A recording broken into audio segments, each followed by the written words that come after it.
the solos book for level 1, page 14 and 15, we have Toes in the Sand. And so this song, they give you the hand position on the map right here. And then you have to play this first part.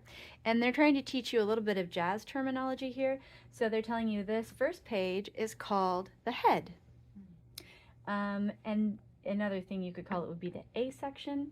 And then they just give you this to show you these are the 3 notes with your left hand and the 3 notes with your right hand that you can play for the B section, which is where you're going to be improvising your own melody using these notes. And improvising just means to make up.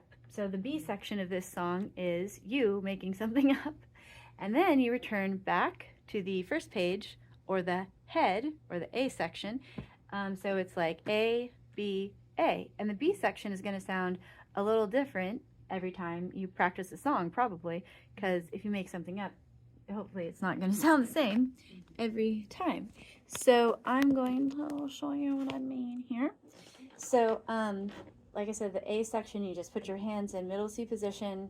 Excuse my nails. They're a little too long, but I'll still demonstrate.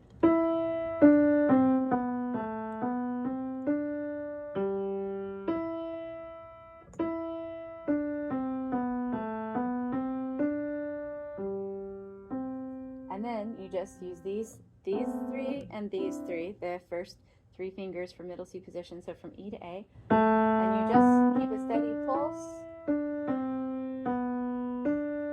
And then you'll hear in the accompaniment, after 8 measures of this, you'll hear this. It sounds like an ocean wave kind of sound, because the name of the song is Toes in the Sand.